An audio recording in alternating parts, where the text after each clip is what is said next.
Well, hey there! Somehow we have made it through the winter months and spring is here. And with that change, I've decided to step back and take stock of Shonen Jump series so far in 2026. It is time for spring cleaning, and it's time I've updated my read list to reflect how well they've done in my reviews.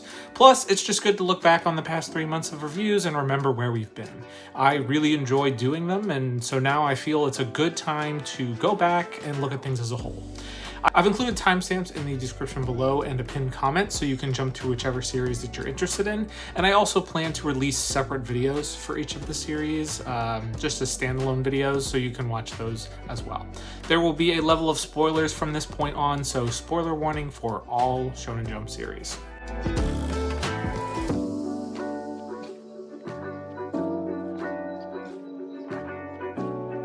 One Piece started 2026 with some surprisingly low ratings in my reviews, especially for my favorite series in the magazine. 2026 brought us back to the present after all of the God Valley flashbacks, and these chapters honestly have not been bad. Instead, I believe that the low ratings for One Piece are a testament to the quality of the rest of the magazine overall, and just how good Shonen Jump has been this year. Oda is clearly enjoying everything that he is able to share with the recent Elbath arc. We've been eating so good from a lore perspective. It is easy to feel like I've missed something. I'm sure I have. There's just been so much been coming out that it's very easy to just, something went past my notice. This arc lends itself to being reread over and over again just to savor all of the bits of the story that we're finally getting to learn. One Piece still remains the top dog, king of the pile, and it retains the highest average ranking in the magazine. I didn't see that changing at the end of 2025, and I don't see that changing now. Enjoy some quick highlights of my start of year reviews for One Piece. A good chapter this week. I think that I was a little harsh with my review last week because One Piece is still fantastic. And I'm stoked to be back up in the present, and I am really looking forward to seeing some God Knights get their butts whooped. I didn't know what to think about this guy with a sword sticking out of his head. I thought it was kind of stupid and had something to do with amnesia, but no, it's just he's a bad, bad man who I now love. Screw the world government, and I really hope that they get what's coming to them. Great chapter this week. Loved all of the lore drops in this chapter and definitely interested in the implications of the princess information that was dropped here. I love seeing that the Thorn guy and all of his stupid plans and his stupid face as everything blows up in his face. Love that little shocked face he made at the end. That just made me super happy. Hopefully all of the giants will be able to be saved at the end of the day. I'm anticipating very bad times for the celestial dragons coming up. I did really feel bad that all of the kids were all thinking that they had done something wrong and that was the reason that this was happening and that they deserved what was happening to them. No, kids, sometimes evil people do evil things and it's not your fault. But it's time for the evil to stop. Awesome chapter and awesome reveal for Loki. There's a lot about this chapter that I really liked. It was a good one. Pretty happy that Oda got the break before this chapter because there was an incredible amount of these huge 2-page spreads throughout the chapter. Those were incredible enough from an art perspective, but the character and story payoffs that happen in this chapter were also great in and of themselves. Next, we see what is probably one of the manliest bad man moves that I have ever seen. Dory and Bragi, who have been turned into demons, have learned that they each have a small amount of control left over what they can do. Rather than be used by Mu to destroy Elbath, they decide to cut each other's heads off. I mean, wow. But this turns out to be exactly what was needed to remove the demonification, and now Dory and Bragi are back to being on the side of good, and they're going to team up with the crew to kill all of the demon giants, to turn them back into giants. This chapter really had a little bit of everything. We have some classic One Piece humor again, which had really been missing from the series for a while, and we also get some great action and story implications. I mean, I know I thought about the possibility of dismembering someone who's immortal. and, you know, having that be a way to deal with the immortal people's bodies. But the fact that Oda actually did it, I mean, that's brutal. And some of the ways that the giants were killed, I think Oda was taking advantage of the fact that, like, you know, these characters weren't actually dying. And so he's like, I'm gonna kill them in the most brutal ways possible. Just cut them all up. Great chapter. Great chapter today with a very cool conclusion, or at least a first conclusion to the big fight on Elbath. There are a lot of lore implications that the fans have been speculating over that I think we're learning hints of along the way. Very interesting to think about what Chopper's power is and what it means. One of those things that people have been talking about. Exciting stuff. Wonder how much longer we will hang around on Elbath, and wonder how much longer there will be like a fight or conflict, and whether they might stick around for some other purpose.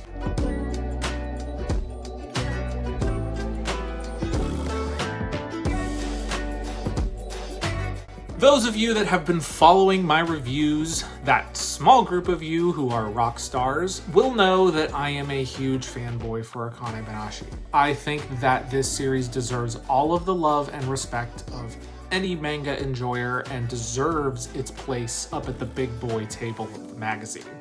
The characters and art design of the series are impeccable, and it truly embodies the great shonen hype train, more than even some fighting mangas are able to achieve. It is able to set up these titanic clashes on the stage and give characters the chance to breathe and grow as much of their skills as any shonen protagonist out there. And it can do it without a single punch being thrown. Well, except when it's part of a dance, of course.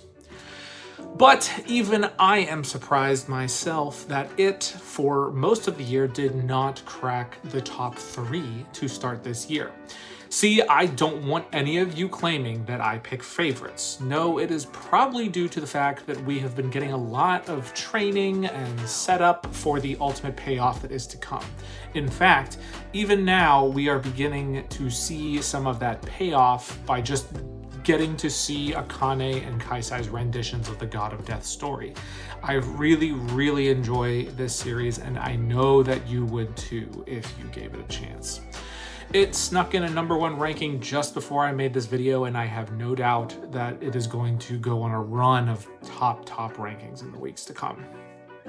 Here is a sample of my reviews of Akane-Banashi in 2026. Akane vows to take on the story like any self-respecting shonen protagonist, and our journey to the God of Death begins. This was a really powerful chapter, and I'm happy to see that Akane's still got room to grow, and I want to understand what her interpretation of the God of Death is going to be. I think that'll be very interesting to see. The way that she connects the God of Death to what is happening to Shiguma is also just sad. It hits you right in the heart. In walks Afro Guy himself. No, not him. Who knows what kind of messed up shenanigans that the Afro Guy is going to get into or will come up with, but yeah, I mean, he's a great character. I love that he exists. I love he's in this world, but I don't want him anywhere near anything of importance to do with Rakugo, Arakawa School, the Rakugo Federation. He bad news. He bad news. I liked this dive into Akane's thought process here. Funnily enough, we don't always get that, so it's nice to see what her thought process is like and sort of the things that are going through her mind. I'm wondering how Akane can take her powers to an even higher place than she is right now. Because the last couple performances that she's put on, it's been clear that she's really starting to delve into the deeper depths of her powers. So I'm wondering how they're going to bring that even further. And Akane is starting to get the crumbs of what she is supposed to be learning, and Shomei hints that if she is able to grasp the core of this lesson, Rakuro can show her that she can take her level of Rakugoka-ness up to this super true main character level status that just is a once-in-a-lifetime phenomenon. Another great chapter for Akane-Banashi this week. I like that we got to see another story that we haven't seen yet in the Rakugo world, as well as this new type of style and technique. This chapter ends with a classic standoff hype train to set up this showdown to come. I loved the different styles and changes in the art as Rakuro changed up his style, and I like how we are building the tension and drama for this eventual showdown. Again, this manga is not about fighting. There is no actual fighting at all, but the way that they are able to build up this showdown to like WWE levels of showmanship and hype, it's so good. I love it so much, and I wish that this manga was more popular. I mean, I know that it's not going to have the popularity of like One Piece or even like Kagurabachi, because that's just like a more, mainstream type popularity kind of deal. But and obviously it's popular enough. I mean, it's a very well established series in the magazine. There's never any sort of implications that there could be anything related to that this thing could be canceled, because I know that there's a lot of people that recognize how good this series is. But I just it's so good, guys. Like if you're not reading Akane-Banashi, you have to read it. It's such a fun read week to week. Akane and the crew are back in Tokyo, and we catch a glimpse of Akane's God of Death depiction, and it is, well, in a word, terrifying. Akane, funnily enough, is treating this exactly as a shonen protagonist would and should, but it's not that serious, so there's not going to be this huge standoff confrontation between the two of them. Then Isho appears, and we get to see our first true taste of the magnetism of Isho, as every one of the patrons on the boat and at the party generally are drawn to him and just can't take their eyes off of him. However, rather than dampen Akane's spirits, because of the audience being indifferent, this is actually something that psychs Akane up, and she is finally able to pit herself directly against Isho and attempt to upstage him at his own event, doing the thing that is apparently his, signature thing, his signature story, whatever that is. This was a fantastic chapter where we finally get to see some of what Isho can do and what he sort of gives off as why he's this really popular Rakugo artist, because all we've seen of him this time, up to this point, is him just, aura farming and being a villain. But this trip into Old Master lore is interrupted when the MC of the event calls out Akane as the next performer as a surprise. She wasn't at all prepared for this, and one of the Okanbans try to step in to save her bacon, but Akane has no need for that. No, she is ready to perform, even on the spot, and decides to drag Kaisai into it as a surprise additional act. It looks like maybe they will perform some kind of surprise manzai comedy routine, while at the same time viciously competing with each other the whole way. I loved the flow of this chapter, including the reaction shots of Akane and the producer lady in particular, who was just laughing her butt off at the development of Akane and Kaisai performing unannounced. She felt like me or the audience at that moment. Do I know what for the shoot means? No, not really. I guess it's kind of like for the gram, but for TV and for, old folks. This is going to be a really interesting performance, because not only are they performing without a plan or preparation, they are performing a manzai comedy routine out of the blue. Tune in next week for sure. Akane and Kaisai have come to the stage, and they are set to battle with dance. They perform an aggressive Kapore dance where they are basically fighting with each other through dance forms. But even as they are doing this, they are perfectly in tune and put on an incredible performance that wins over the crowd in a big way. Even one of the schmoozers who looked down on Akane previously was impressed. Now the gauntlet is truly thrown for the show that is to come in the next day.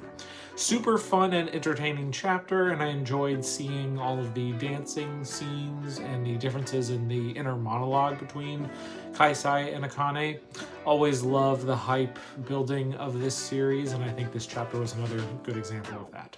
A great chapter juxtaposing these two greats, Kaisai and Akane, showing the relationship and respect that they have for each other, but also how bitterly each of them wants to win. I am really looking forward to what is to come.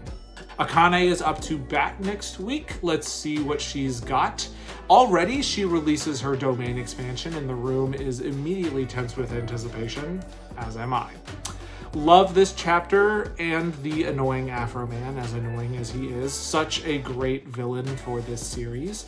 Akane is about to bust out all of the training that we've been holding back from being able to see, and I am really looking forward to how she goes about the God of Death story.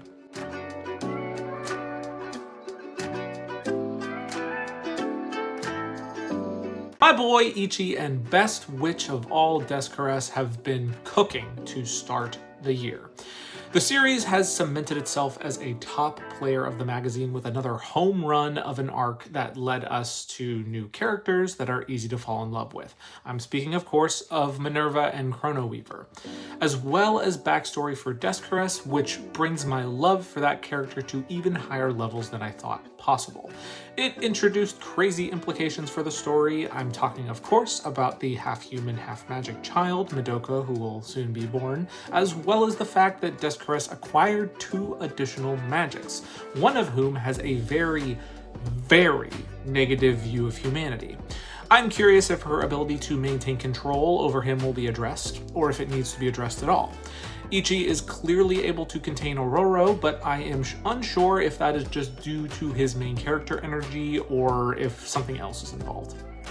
Either way, if you haven't been reading this series to this point, 1, I am sorry for giving you some spoilers there, major spoilers, but 2, drop whatever you're doing, call in sick to work and read this series. It is just that good. Here are a sample of my reviews for Ichi the Witch for the start of 2026. We also find what happened to him, and wow guys, it is way worse than we thought. It wasn't an illness or surprise cancer or anything like that. No, it was actually the World Hater Magic popping up and destroying their city right behind Descartes, and in a place where she had to watch her brother die in front of her and could do nothing about it. This just adds so much to Descartes' character. Everything about her is brought up into sharp relief, and we see her confident image crack as she embraces the zombie corpse of her brother, and she gets overwhelmed by zombies as the chapter comes to an end. This chapter, right here, is the example of how to do a flashback well. It builds up a character that we already like to like them even more. It adds depth and complexity to everything that they do, and even shows us how our main character got to where he is in a way that is believable and doesn't break the story. I mean, her brother wanted more than anything to become a witch, and then here comes the first male witch, and he is the spitting image of her brother. I mean, amazing. Great chapter, and it is just good enough that it makes me okay with the fact that we are not returning to where we left Descartes. She better be okay. Okay, I hate that stupid octopus now. Congratulations, you did it. He sucks. Just get him out of here. The chapter was so powerful, as I said, it has made me appropriately hate this stupid octopus magic and his stupid clones and his stupid attitude. We have a beautiful chapter of Minerva and Chrono's backstory, which is adorable. The whole thing, whole way through, is adorable. I wonder if he will reveal to Minerva what his trial is so that she can win his trial and thus make it so he'll never disappear and will be inside of her always. I think that's probably how they're going to end it. What a great reveal and chapter. I loved everything about this week, including getting Ichi back. I think being away from Ichi and Descartes just reinforced in me how much they are the reason that I love this series. I mean, a lot of the characters are great, but those two especially are unquestionably my favorite, and I love to see them in action. Very great chapter, but I have to keep reminding myself that I don't believe that we are close to done here. Even with that octopus clone getting killed, this fight isn't over yet. Plus, I don't think Chrono Weaver has much time left. It is then that Minerva uses a mirror to talk to him and begs for him to stay. Her wish is so strong that her unborn child activates magic to turn back time and make sure that he is okay, if only for a few seconds. I'm speechless. Just beyond amazing. Seeing that little not yet baby throw out the rewind, just fantastic. The Weaver is granted 45 seconds of life to say his final goodbyes to Minerva, which were just so hard to read. I mean, it's just, so many feels. But he also gives her a name for their child, which is Madoka. I suppose that he was so spent that even if he told Minnie how to do his trial, that he just wouldn't be captured, or maybe it wouldn't have mattered in the time that was left because, we were never really told what his trial was. Maybe his trial had something to do with time because, he's the time magic, so maybe it was like do something for 24 hours or something, and it just, obviously he couldn't do that in 45 seconds. Next, Octobomb realizes that feelings are really, a thing, and you can't completely suppress them no matter how hard you try. The waiter magic then appears out of nowhere and stabs him because, pity and feelings are for losers. But even he can't be a villain for too long because the most beautiful, bestest, greatest witch ever, Descartes, is back. She pops up and then stabs him right in the face. She's back. And she's okay, and it's great, and everything is awesome. Oh, she is so pissed. Things are gonna get really good. This chapter was just a pure tour de force for Descartes, and I loved everything about it. This was another fantastic chapter, and it will be very interesting to see what happens now that the waiter magic has been acquired. Is he going to play nice?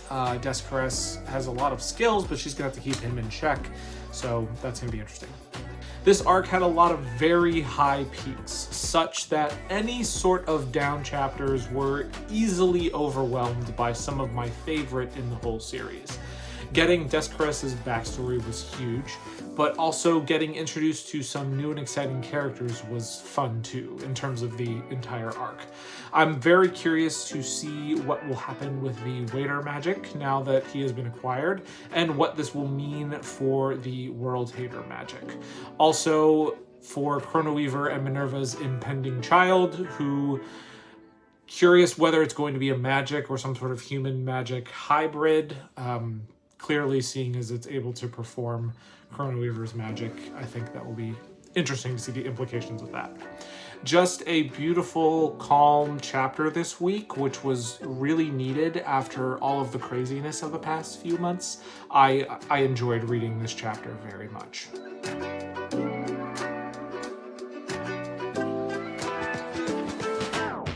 Sakamoto Days, you have gone on quite a journey in 2026. To start this year, there was a stretch where I started to get quite concerned about the quality of the chapters that were being delivered, and that concern has absolutely nothing to do with the writing or just even the general arc of the story that it's currently on. Actually, I quite enjoyed that part of it.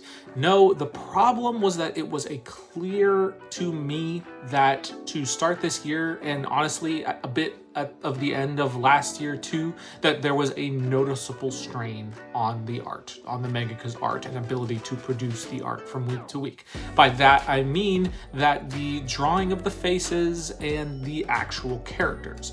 If Bakuman was at all correct and told me anything about manga production, especially for Weekly Shonen Jump, I assume that most of the time backgrounds and the other parts of the series are handled by the assistants. Those have stayed consistent throughout, but the way that the actual characters were being drawn has really fallen off.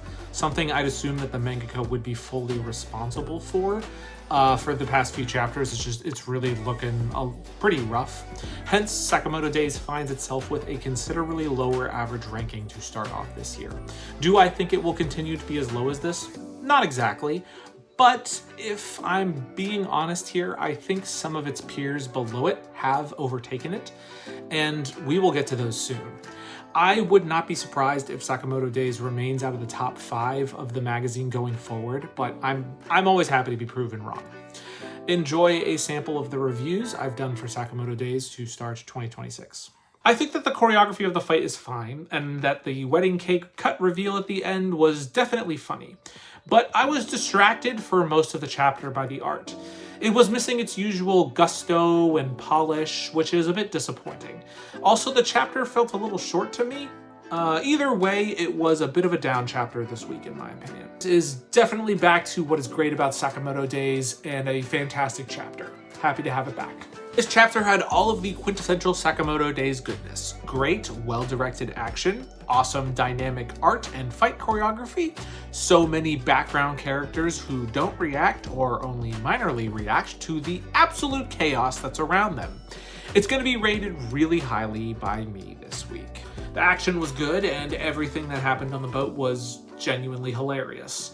Another good chapter from Sakamoto Days, returning to the over-the-top action that I just love about this series. Nothing wrong with the choreography of the action, but the art was not its usual polish throughout the chapter this week, and not for artistic reasons. I think that will bring it down in the rankings for me, even though this chapter was not bad in and of itself. Looking back on it, I think I was a little bit too harsh on Sakamoto Days last week. I gave it a very low ranking, and I reread the chapter as I was getting some of the things that I needed for my video, and I looked at the art, and it wasn't that bad. I mean, I think I was just reading it, and I just got like a bad impression. I think also because the series that I'm reading around it, they are drawn impeccably. They're everything about the art in those series is done so well that when I saw Sakamoto Days with those two things around it, it just kind of felt like it felt rougher than it actually was. That being said, it was rough. This one is still a little rough. But anyway, I wanted to put that out there. It's great back and forth action, and I always enjoy bringing the power pair to the party, but guys, the art is getting a little distracting. I don't mean to keep harping on this, but I have to mention it when it makes the action harder to follow, and it does. Is it really bad? No. No, it's not really bad. The backgrounds are fantastic.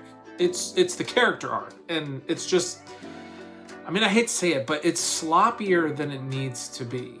I'm not going to be super harsh this week with rating this chapter, but I can't be as positive as I want to be. Sakamoto Days is back after the break, and thank goodness, because the art is back to its highest standards again.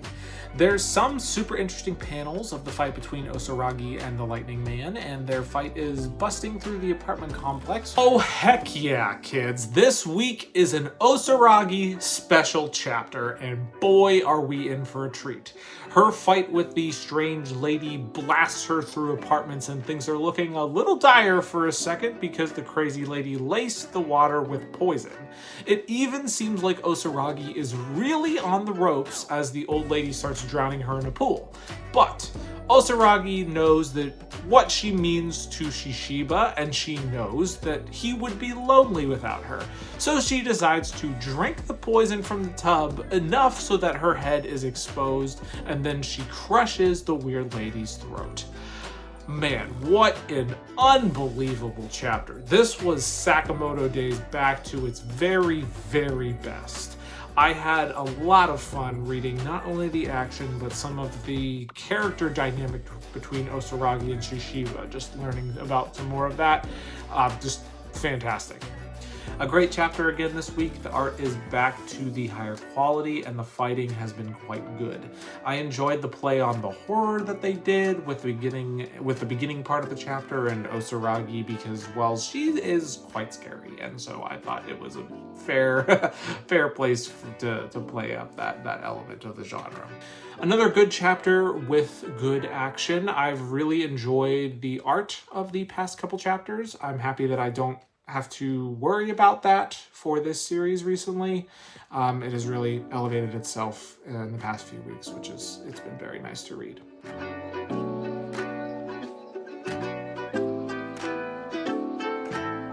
For all of the memes and all of the fake hype that this series had when it started out, I think there can be no denying at this point that Kagurabachi has cemented itself as one of the tentpole series in the magazine.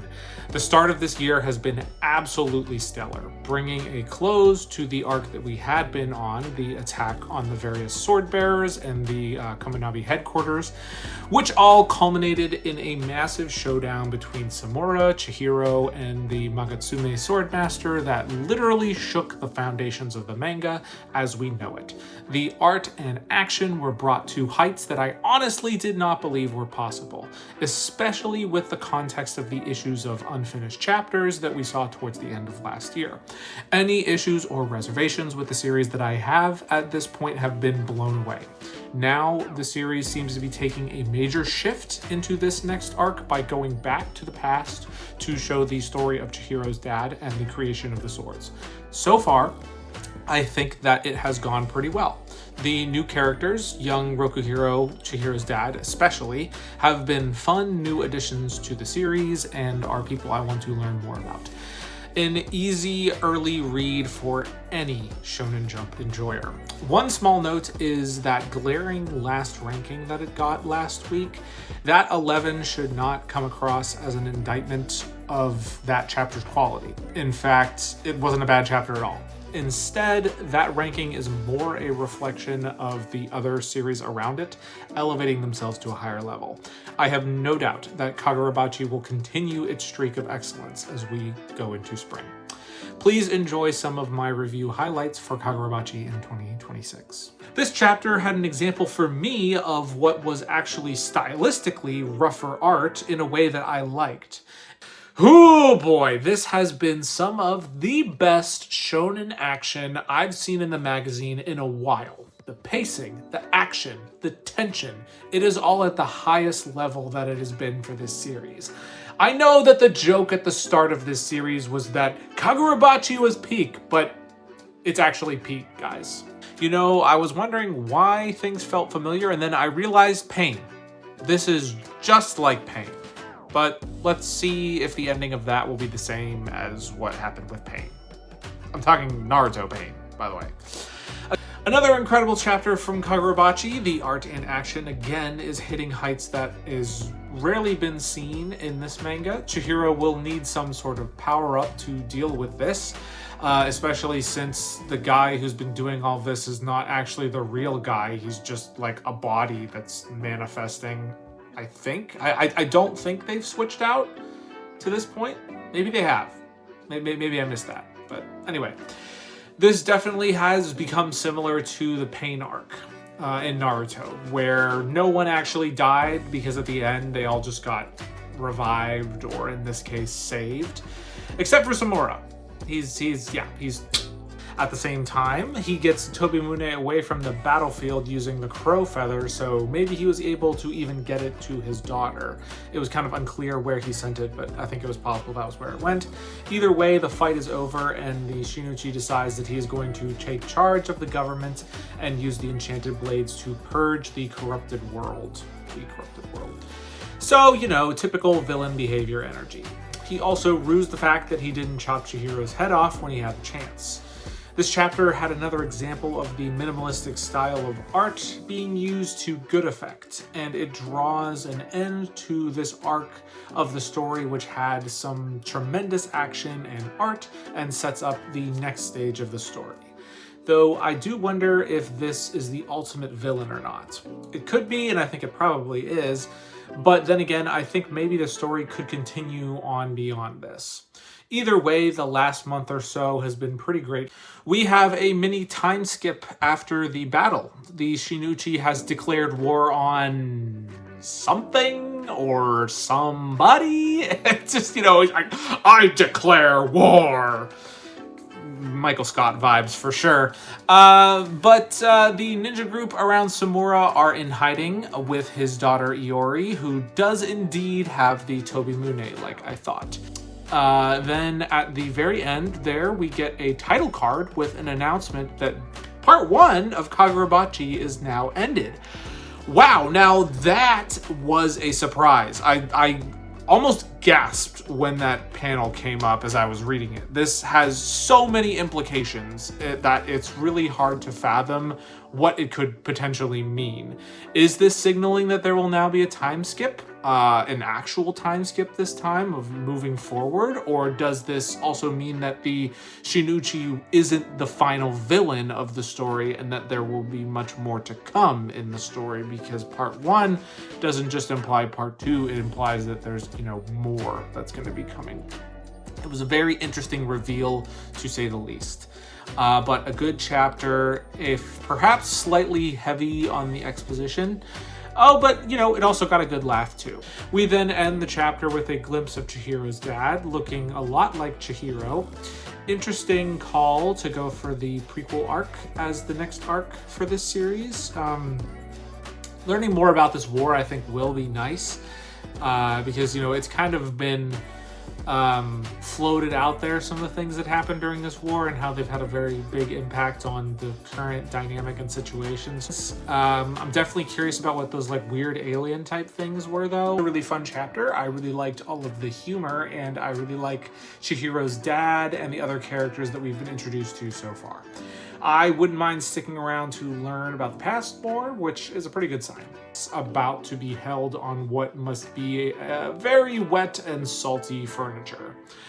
I think that the characters that are being introduced in the past have been fun and have been more memorable than a lot of the early parts of the series where, frankly, I don't think the characters were quite as memorable, at least not all of them. Let's see where we keep going from here.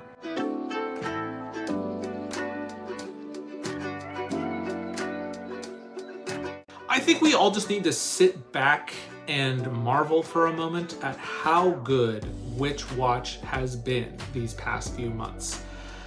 I have always recognized the art and the writing of the series. I think even at its most gag-oriented, this series has really clean design and has consistently proven to be one of the best drawn series in the magazine. Add on to that the writing. I have so much respect for how funny this series tends to be from week to week. Does it always hit with me? Of course not. Humor is subjective, and some things just won't be as funny to some people as others. But the fact that it is so often very funny is a real feather in its cap. Now, take all of what I had just said there, put it into a box, and let's put that to a side for a second. Holy crap, has this series been really good recently.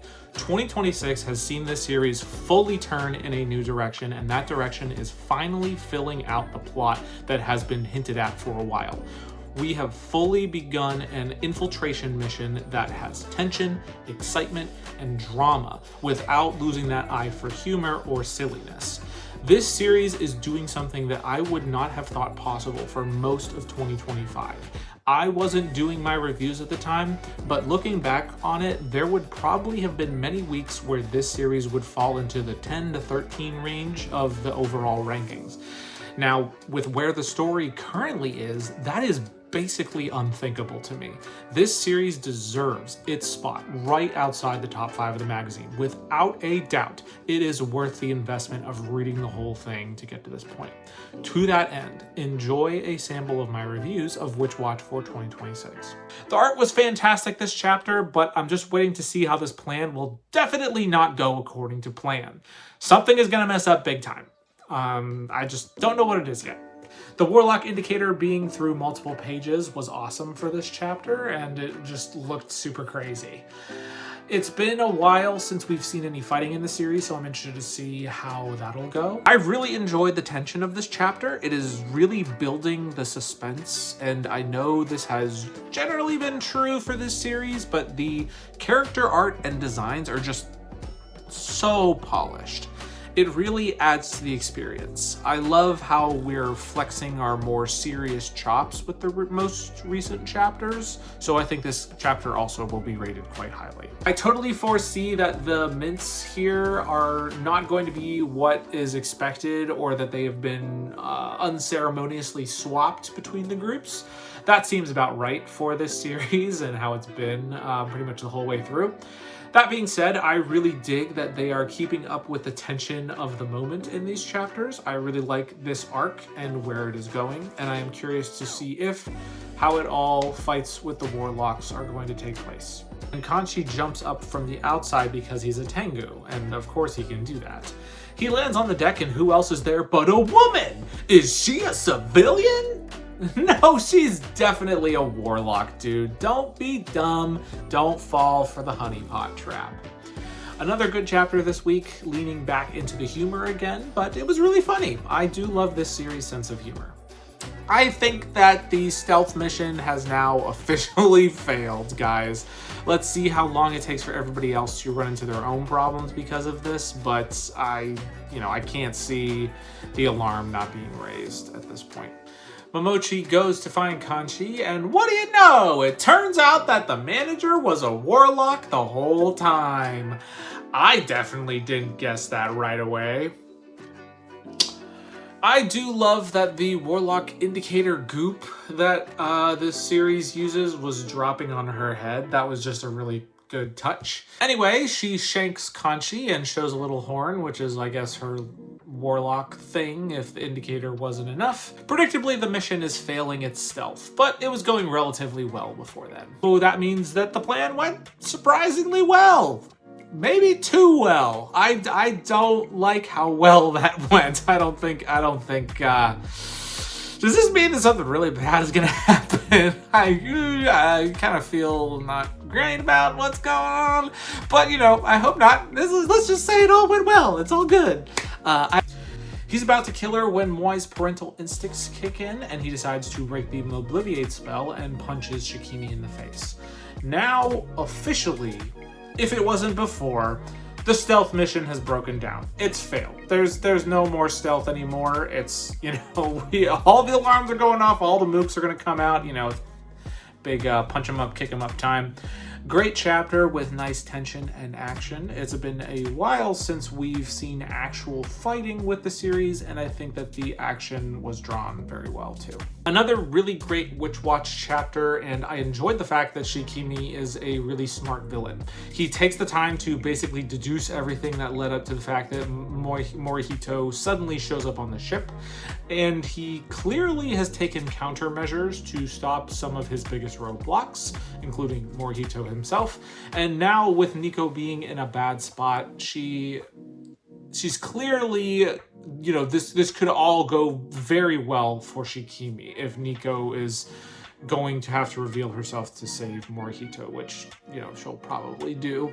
That is kind of playing right into Shikimi's hands. So anyway, it's very interesting that this gag manga is actually a very compelling action and fighting sequence. Oh boy, we got a good one this week, folks. As I thought the secret mission jig is fully up, it was probably going to be revealed soon anyway, but Shikimi uses his powers to send out an interplant message to the whole ship that the gang is there to steal the bones. So fun seeing the growth of Keigo into the awesome boy we knew he could always be. I hope that Nemu's leg doesn't have lasting damage. The ghost thing seems kind of gnarly, so I hope that nothing too bad happened. But if anything, it was able to give us some great Keigo and Nemu moments. The ship on this ship may very well be sailing, folks.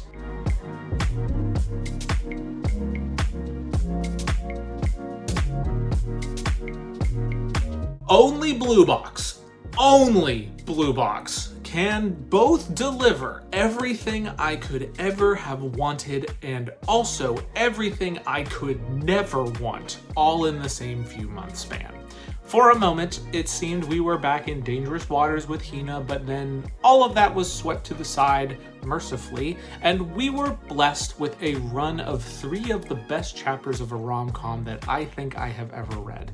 The double date, man, the double date. Just watching those 4 having the best time with each other and acknowledging the fact that Kyo deserves all of the happiness in the world and then him getting it was just a true home run after home run of a series of chapters. I do have to acknowledge the clear indications that we are barreling towards the end of the series. Taiki will soon be leaving high school, which is always the indicator of a series that is about to end, but I do think narratively we have reached a natural conclusion point to the story. I am very happy to continue enjoying this series as we slowly bring the ship into harbor, however long that takes, and hopefully however many good avenues it takes us down. I am happy to continue reading through and keeping this series in its deserved spot as the 5th best series of the magazine. In the meantime, enjoy a sample of my reviews of Blue Box in 2026. So much friendship! Kyo and Taiki's battle continues, and it's just neck and neck, back and forth badminton goodness. We also get some flashbacks of their friendship, which were great. I don't want either of them to lose, which will make the end of this game so hard to bear. Unless she ends up with Kyo, then she just wins. He wins, we all win. This needs to happen, Sensei. Have Kyo lose, but still get the girl. Then it's just a win all around. The panel of Kyo on the ground saying that he had so much fun with a huge smile on his face just made me feel some type of way. Especially for the normally stoic Kyo, just seeing that huge grin on the kid's face. This chapter deserves as high of a rating as I can give it. I hope that with this chapter, we can finally put this annoying storyline behind us. I know that realistically, they had to talk about it. And I don't think they really even addressed anything, like at all. But if we can just get back to having these two be properly friends with each other, or just have a relationship that's more friendly and not this weird, charged, she's trying to win him back even though he has no interest and like somebody else, I can get all behind that. There is no will they, won't they going on here. It's just they won't. End of story. Yes, it is finally over. It is over. The bad storyline is over. Oh, plus Kyo is going for it with Ayame. Oh, yes. All is forgiven, Sensei. All is good. We are happy. We are good. Happens everywhere. This chapter is basically like if you asked me everything that I wanted, all mushed into one chapter and handed it to me on a beautiful plate. I love it. I love it so much. This was the most adorable, the cutest, the best chapter of this series ever. I loved every second of it, and it was everything I could ever want for this series. I don't care about the battles or the fighting or any of that nonsense. This is number one. Number one. Anyway, this week was a double date with Chinatsu and Taiki and Kyo and Ayame at the amusement park, and they just have the best time. And they're all flirty, and they remind me of all of their best points and why they're all perfect for each other. And if this is too sweet and just too much of a sweet thing for you, I'm sorry, but just read it and tell me you don't have to take a shot of insulin afterwards. My cheeks hurt from smiling. It's just too stinking cute. Read this chapter. I can't do it justice. Guys, this mangaka is trying to kill me. They are trying to kill me, but in a good way. We're not with the Hina trying to kill me. Now we're trying to kill me by giving me everything I want. I swear. Part 2 of the date, this time we're focusing on Taiki and Chinatsu, and it's adorable once again. They have a load of fun, and they talk about their dreams. Taiki wants to continue playing badminton in college, and Chinatsu basically proposes to him. He proposes back, and they have a double smooch. A double smooch. Oh, it's just too good. It's just amazingly good. What are you doing to me, Sensei? How can I not rate this at the top? But everything else in the magazine is so good. Oh man, good problems to have, I guess. But it's just this week, Shonen Jump's real good. We are at the top of the mountain. Look at the majesty of the world and rejoice. The heavens are shining their lights on Kyo and Ayame. Oh, it's finally happening, guys. Oh my God, it's finally happening. We have finally made it. It's the real deal. No fooling, no lie. We have made it. We did it. Kyo, we did it. We did it, Kyo. Oh, we did it. Oh, do I really need to say anything? I mean, yeah, we finally see Kyo and Ayame's part of the double date. He asks her out. He gets the girl. You're dang right he gets the girl. Number 1 chapter again. Honestly, absolute majesty. We have finished with the double dates to end all double dates and are back to normal life. The rest of the badminton tournament is done off screen. Whoops, sorry. I guess this isn't a sports manga anymore. Won by Yusa, who we find out at the end of the chapter was playing the whole tournament injured after his match with Hyodo, who he was able to beat in straight sets. So, you know, he's the current new beast of badminton, the big top of the mountain guy. He's the best there is out there. He can't be contained, but Taiki is still setting his sights as high as he can, including beating him. And I guess, you know, they kind of had to do this because Hyodo wasn't in school anymore, so he can't be the big bad at the end of the tournament because, you know, he's not in school anymore. So you have to get somebody who is in school so Taiki can beat him. So, you know, makes sense. Great run, 3 in a row. Well done, Sensei. The double date chapters were some of my favorite chapters I've ever read for this series, and I still love Blue Box. We're back up in the good graces with Blue Box, and you can bring Hina back. Just don't put her anywhere near Taiki. Just let her, you know, do her thing over there. Maybe get involved with the little Yusa brother. Yeah, like that'd be fine. But another good chapter from Blue Box. And don't even try to blame it on Chinatsu. It is definitely not her fault. Her Angie face was pretty hilarious though. Yusa, recognizing this moment is as good as any other, decides to shoot his shot, but is immediately rejected. So that's disappointing. Fine chapter, but I hate to see Hina suffer. So let her find some actual happiness and not just a begrudging, well, I'm here, so I might as well be happy sort of happiness. Is that too much to ask? Fantastic 2-page spread at the aquarium as well. I thought that page and those pages in particular were quite, quite stunning to look at. Then after the date, they go off to the gym and the senpais are back. Haru and Nishida are back to help whip Taiki into shape for the upcoming tournament.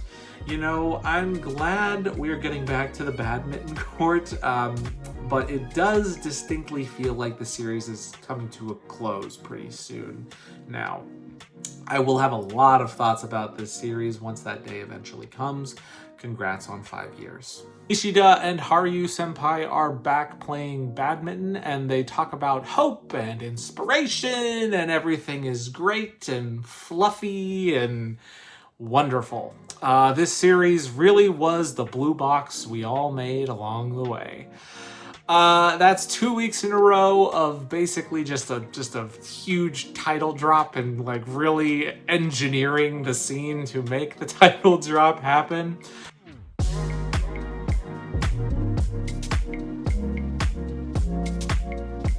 Ladies and gentlemen, allow me to introduce you to one of my biggest surprises in the current Shonen Jump lineup. Shinobi Undercover is honestly a delight, and it has earned its very high average rating by consistently pulling out top 10 and frequent top 5 chapters.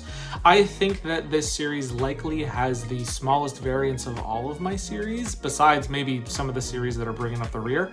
This series combines a lot of things that I look for in a manga series, namely, really detailed art that leads to both expressive characters and dynamic fights and storytelling.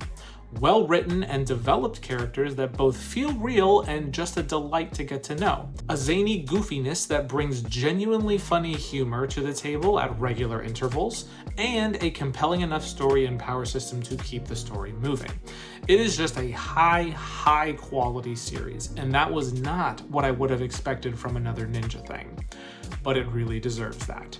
Please enjoy a sample of my reviews for Shinobi Undercover in 2026. One-san decides she's going to continue fighting with determination even if it kills them both, but Yodaka acts like the cinnamon roll that he is and jumps in and saves everybody from asphyxiation. Everything about this chapter made me smile. You have creative, well-drawn action, fantastic art, and then Yodaka coming in to save everybody at the end. I really love this chapter. I am so annoyed at the Uzen family at this point, but I am looking forward to this infiltration mission to come. I really like this chapter, and I'm looking forward to where this story arc is going to go. It's at this point, if this was a video game, that you would go back to your save state, but you know, that's just not going to work this time. The Nervous Boy strikes again. Funny chapter, but I definitely don't feel the same kind of tension I do from the Witch Watch raid, which is fine. But the Witch Watch one will be rated higher in my book. Also, the Uzen family's dad is doing the most aggressive bonsai pruning that I have ever seen. Fun and great chapter this week with some really cool action panels and just funny moments. Once again, had a lot of fun with it this week. At the same time, Yodaka is in the Netherhold but loses radio contact, causing him to predictably go into a total anxiety-driven panic attack, until he is able to hallucinate that the op is there and is talking to him to help him calm down. Suzume was hilarious this chapter. I just love how she is 100% at all times throwing pickup lines to anyone and everyone who is in the battlefield with her. It never gets old. Though she has now officially become Gumby. I mean, her powers, her like extendo powers have gone beyond just like, you know, oh, I'm double jointed and I can extend. It's like, she's Gumby. She's Gumby. Great chapter with good art again. I loved all the thoughts that were raging through his head because of his ability, including the one where he noticed that his throat feels better because of the humidity. Another fun chapter. Just, I had a lot of fun. I'm having a lot of fun with this series. I definitely am not overranking this series. I think it's in a really good place right now. We jump over to Yodaka in the Netherhold, and he runs into a prisoner there who looks like bad news, but they are gentlemanly bad news and have some funny exchanges of politeness with Yodaka before agreeing to take him to the comms room when they threaten that anyone that goes against the Uzen family will face his wrath. So yeah, definitely going to work out totally fine going forward. Yep. Everything's going to be fine. Everything's going to be good. No problems. This is another good chapter with great art again. I really like the fighting in this series, and it just keeps interesting me as it goes. It's really good. I've been enjoying going through this mission and, you know, this whole arc that we've been on to this point. I think it's been quite good. Another high quality chapter from the series. It is a really criminally underrated series, and it has really good chapters from week to week. I will always come up to bat for Shinobi Undercover. I've been a very big fan of it, even from its start, but especially now. I think it's come into its own as being a very, very good series. This was a good chapter for the rest of Squad 9, giving them some time to shine. I'm glad that they're getting that moment to shine, and hopefully this means that they will not be in a really bad spot once Yodaka returns. And the sun is a real moldy boy now. I'm glad that the rest of the crew is getting some time to shine, and it isn't always, you know, the Yodaka show. This series has done a really good job with setting up their other side characters. Let's see what sort of nonsense that the moldy boy will get into over the next few weeks.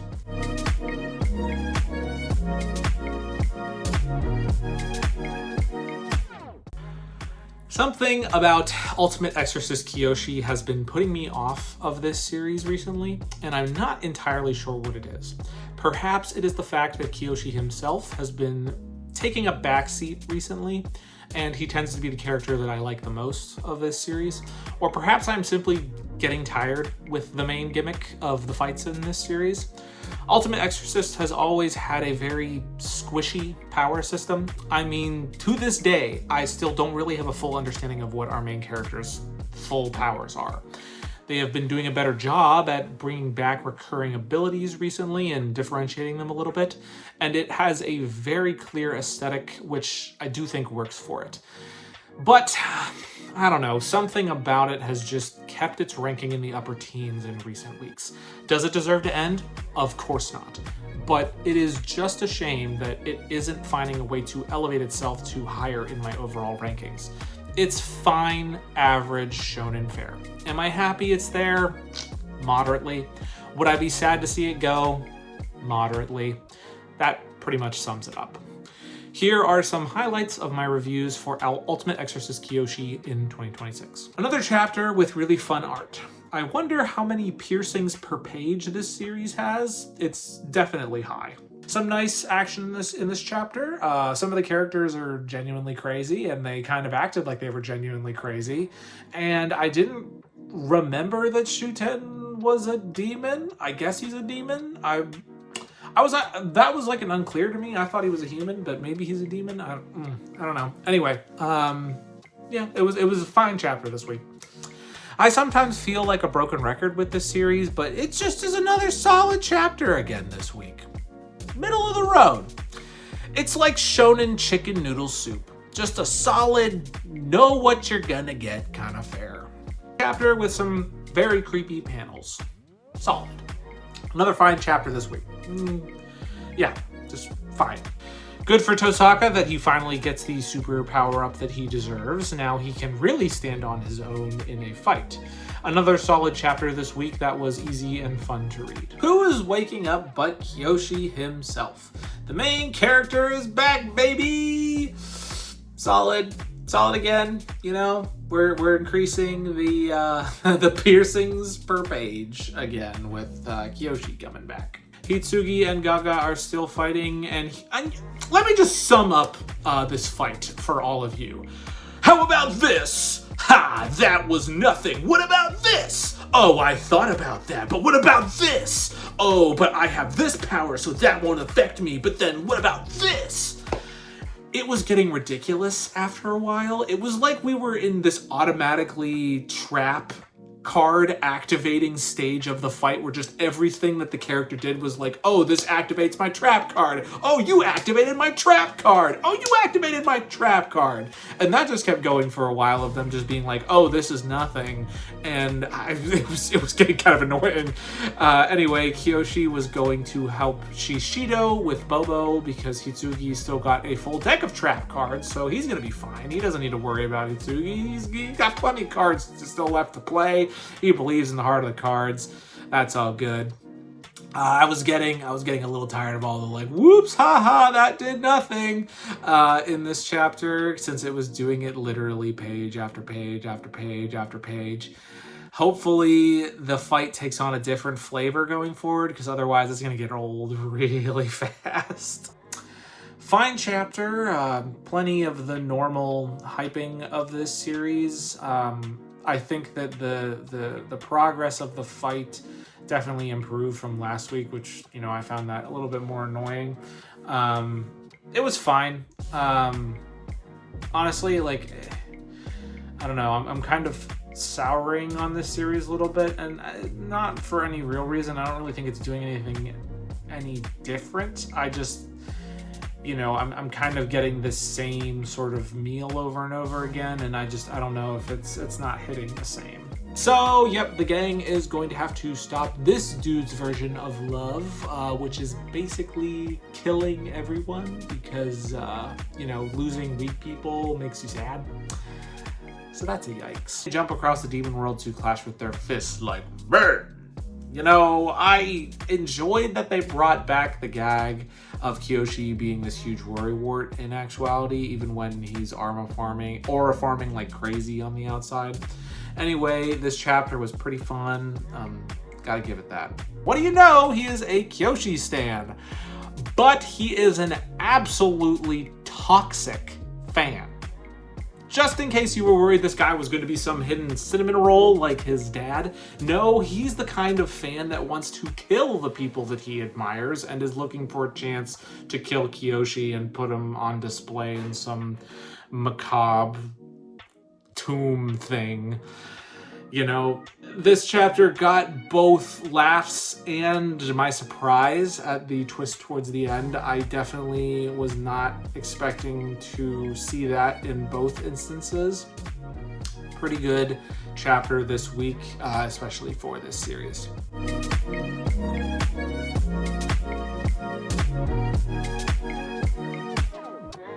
Someone Hurts is a really simple story. But it is a simple story that is well told. You are not going to have to worry about taking out any enemies, and goodness knows you won't be having a lot of drama. But that is exactly how I like it. This is a story about two goofballs that enjoy a radio show and performing an ad hoc manzai comedy routine while occasionally, and yes, I mean occasionally, having some doki doki moments with each other.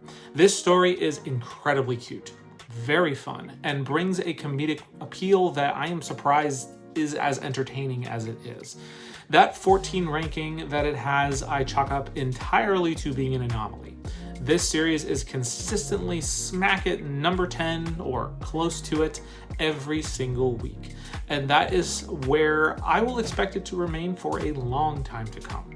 Come join us with Someone Hurts, if you are not reading it already, to enjoy a community of readers who embody the mindset of our characters and join in on the fun of responding to the weekly radio prompts.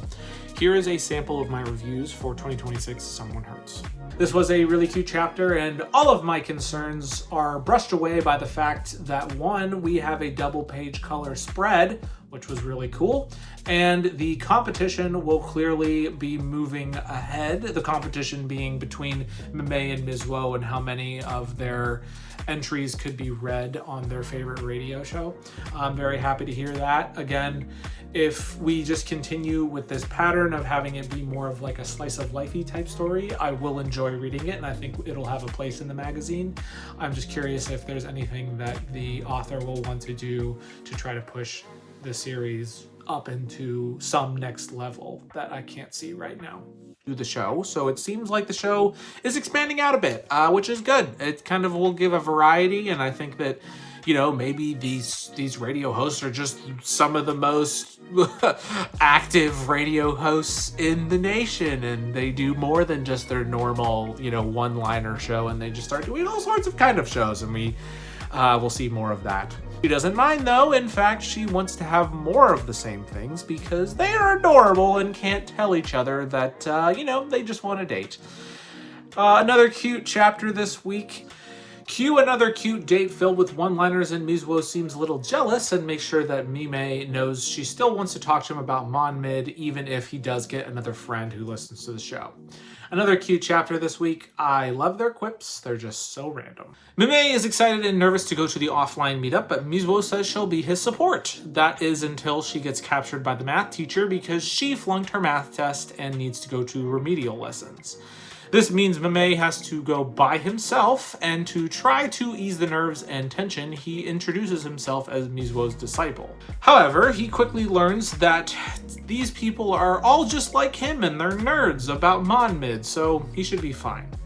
Mizuo also shows up at the end of the chapter, so he shouldn't have any problems going forward. Cute, standard chapter, no prompt again for obvious reasons. Oh look, the author is doing title page requests now. Fun! Plus, they have on-air names for the requesters. I love it. Adorable. I wonder how these one-liners are being changed over to English, because I felt that some of the ones this week were a bit more of a stretch. It was still a cute chapter, though. She does a fine job as she's coming off stage. She slips and Mime has to grab onto her to balance her. This Doki Doki moment is caught up even more when Mime pulls off her headpiece and catches her blushing, which was super cute. Another fun chapter that I really enjoyed this week. It was just, a kind of fun little, more slice of lifey, no real direction or anything kind of chapter, but I still enjoyed it. And go around the festival together. They have a really fun time with a lot of cute moments, and they're about to go see the fireworks when they get separated. Is this going to be a handheld moment? Nope. Mizuo gets captured by the crowd, and Mimei instead grabs a Gramps hand instead. I love this chapter. It got a lot of good giggles and just general cuteness for me. Oh no! Trouble in Someone Hurts drama! Mizuo is getting whisked away from Mimei by the crowd, and they are left trying to figure out what to do. Neither of them have any service or ability to use any of their abs, but you know what they do have? Monmid. Yes, that's right, they used something from the last episode of Monmid to get them back together since they are cute and on the same wavelength, and it totally works. Then they listen to it together and go to see the fireworks. Mizuo gets to appreciate Mimei for his banter with her again.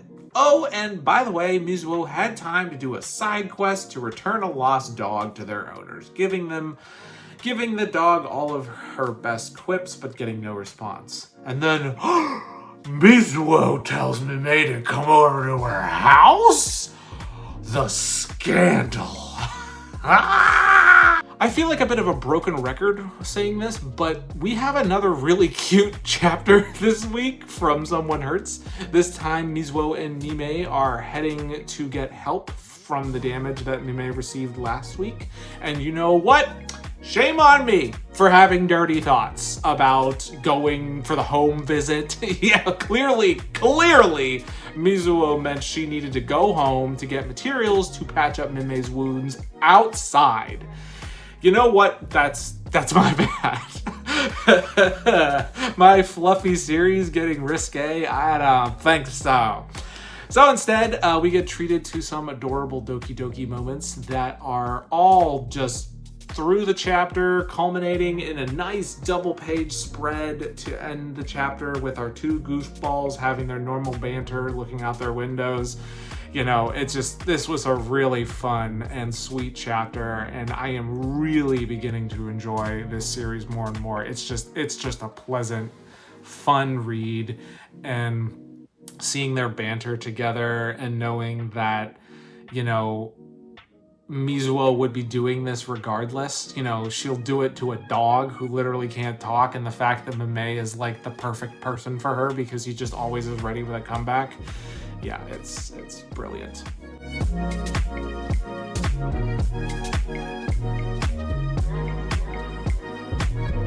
Hima-Ten resides in a very interesting place for me in that I think it is subverting a lot of the rom-com tropes and typical situations that you see in very interesting ways, while at the same time occasionally throwing up the most fluffy bits of nothing chapters that I have ever seen.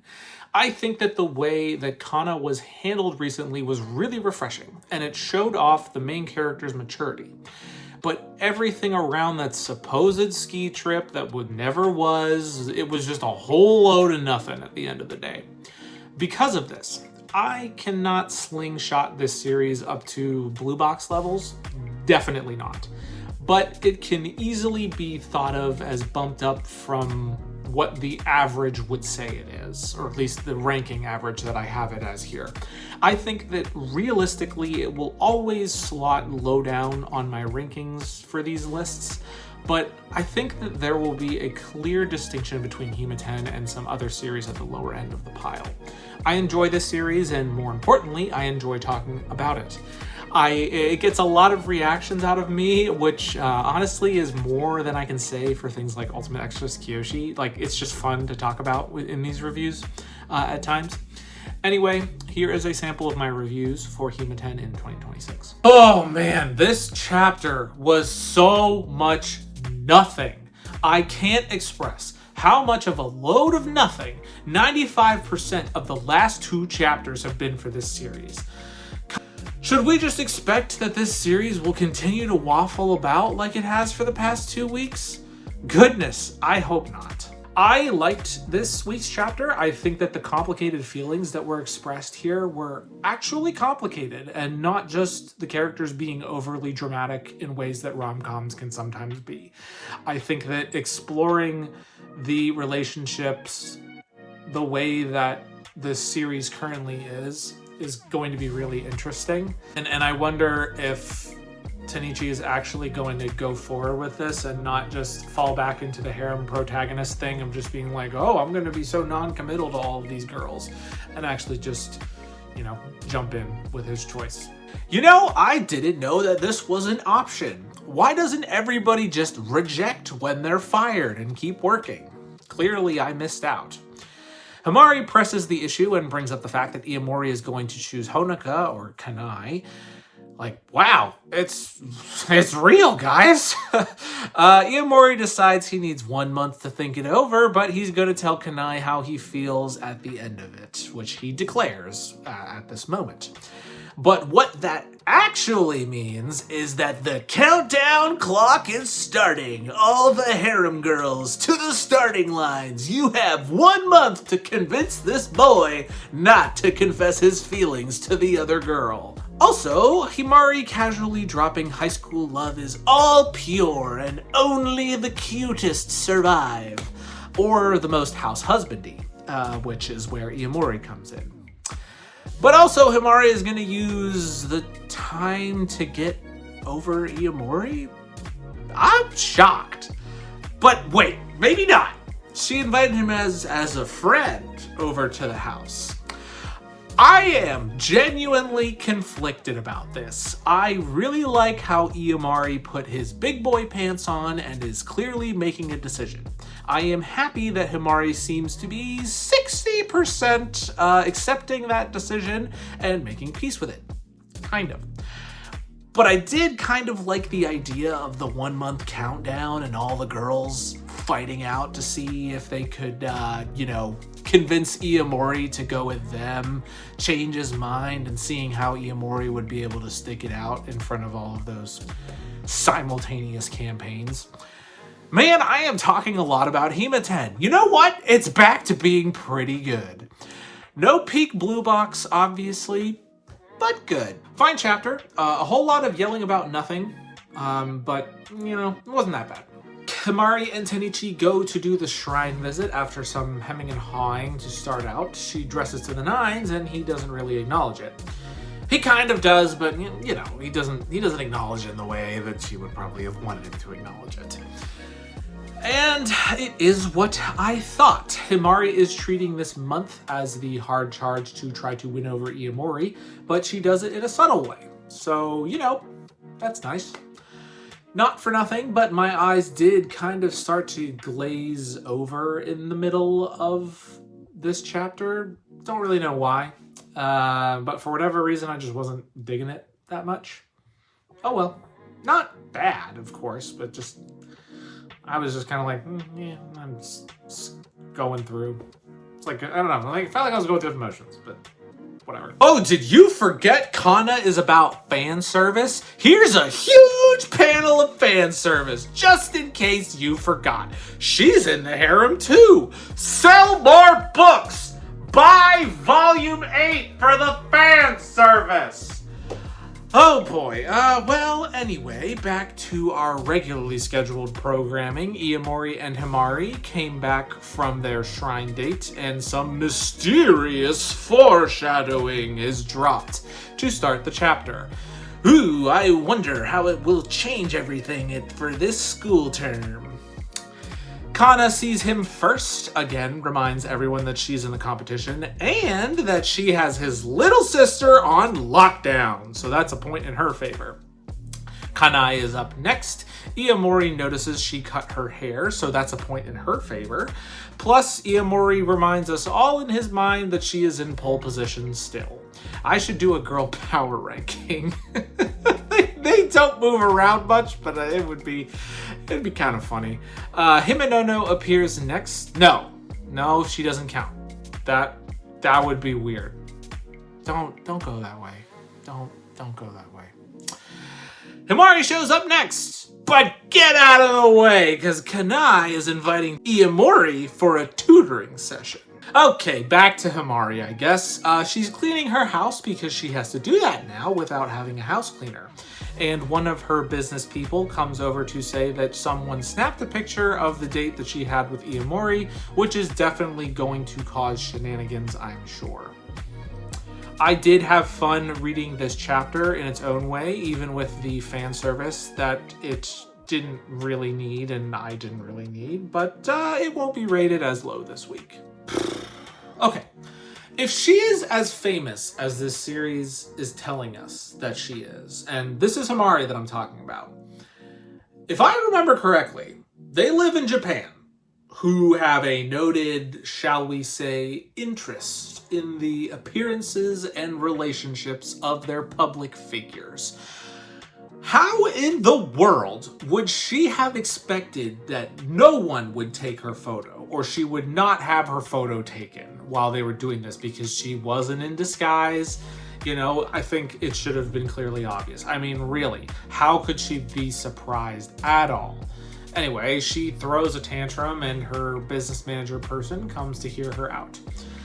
And now we have to pause here to talk about something that this business manager says during this conversation.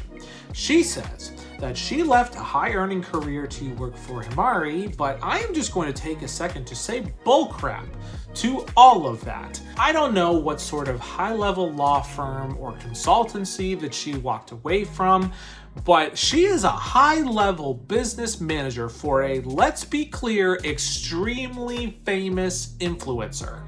No, Himari is not making videos or anything like that, but she does have an extremely, if this series is to be believed, popular beauty and skincare line and she herself is popular enough to be put on billboards in major cities marketing her own line of products. Himari herself, yes, with her own money, not her parents' money, is able to afford to live in a full-on house in Tokyo, you know, because those real estate prices are notoriously low. No way is this PR manager not being compensated well. She works for a successful influencer entrepreneur. Girl, you're making bank. If you're not being paid enough, ask Himari for a raise or something. I mean, I honestly have no idea what you're talking about. If it's just about career prospects, then fine. But you're telling me you couldn't use the work that you're doing for Himari right now as some sort of personal portfolio to land you some next gig? I mean, you would have to be working in something that is not marketing related. And if you were working in something that wasn't marketing related, then okay, fine. But I mean, Himari kind of drops that she was an author, but like, one, you can still be an author in your off time. Like, maybe you couldn't be a full-time author, but you know, you can still write your book whenever you're not doing your work. Two, authors aren't really like a super high-paying job. Three, you don't have career prospects as an author. You could just be an author and always be an author if that's what you were. If you were working in something that wasn't related to marketing, then okay, maybe I can understand. But we've never been led to believe that she was like a lawyer or something. Like, that line just didn't make sense. I mean, it was like, it was to be used to kind of give her like a, hey, I'm here for you. Like, I sacrificed to be here with you. That would sort of hit more at home if Himari wasn't as popular as she is, but she's clearly really popular. I mean, she's really popular and she's got a lot of money. It didn't add up. She spends the whole night just throwing fastballs at Iamori, just absolute heaters right down the middle of the plate. And the PR manager also comes in with her tacit support for whatever it's worth. What you gonna do, Iamori? Are you gonna be swayed and leave Kanai in the lurch? Anyway, I did have fun with this one. Iamori and Kanai get to have their conversation, and you know what? They actually have it. There are no misunderstandings, all of their feelings get across, and everything is right as rain. It's things like this which are why and what make me like this series, because it's just like they actually just had a conversation like real people and didn't have all of those stupid misunderstandings that you can sometimes get in rom-coms where like nobody talks like this. Nobody has these misunderstandings. You're just, you know, making all this crap for, you know, reasons because you want to stretch out the plot. But then right at the end, Kanai throws out that she will be telling Iomori that she likes him. But wait a minute, look up at that tiny panel up in the corner there where she says she's gonna wait a month to do it, just like he is. Oh man, I love this idea of the battle royale for the boy, but this just feels, it just feels stupid. Like, what, like, why are they waiting for no reason at all? She's just like, oh, I'm gonna tell him that I like him, but in a month. Because the weather's nice today, so that means it's the right decision. Like, what are you talking about, girl? Just do it. Just do it. He likes you too. You could end this. You could end this right now. And you could be like, screw Hima-Ten, this is Kanai-Ten.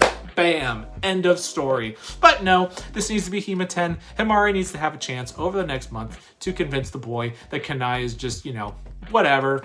Not for you anymore, even though she likes you too. And if you guys both just did this now, you would date, and then yeah, it's that is kind of stupid. I enjoyed the chapter, but I was like, oh my god, really? Okay, in this chapter, we make it very clear. Kanai is in pole position to get the boy.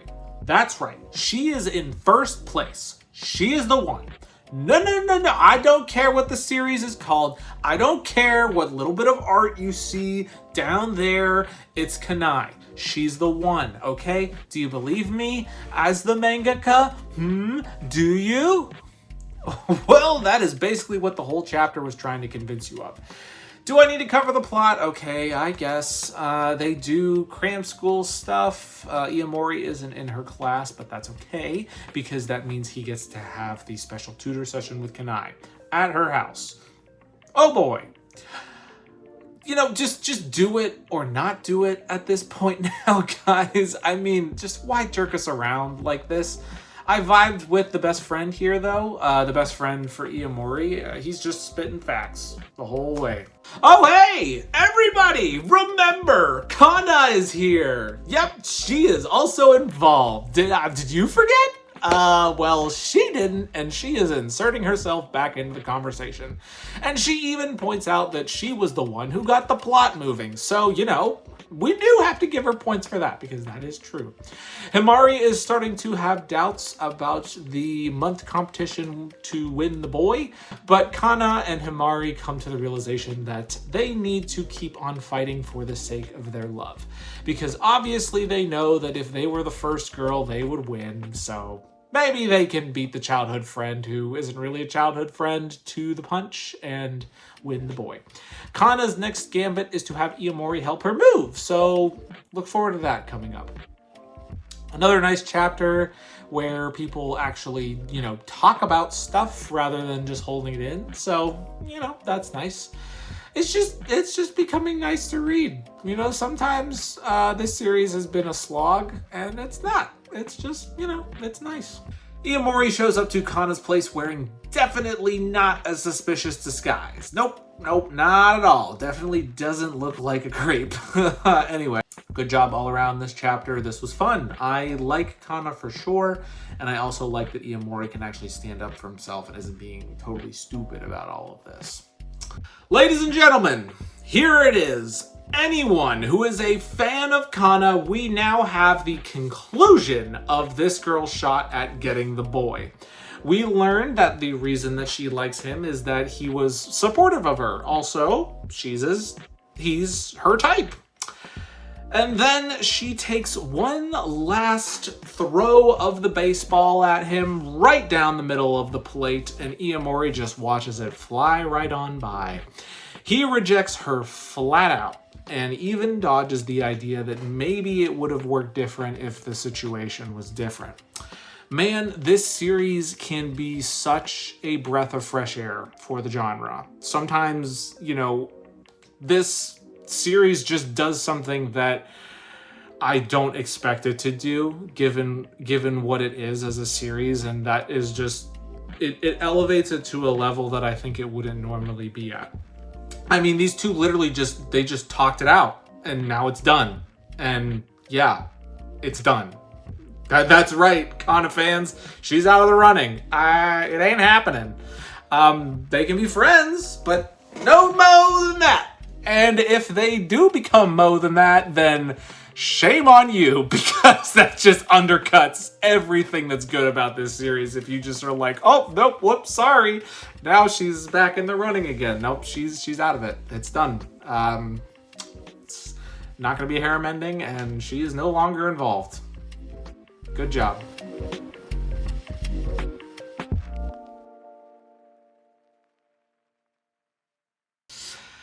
I think that we can all agree that this series is on borrowed time, right? We all know that the end is very close, so I'm not going to spend too much time talking about The Mage Next Door until it ends.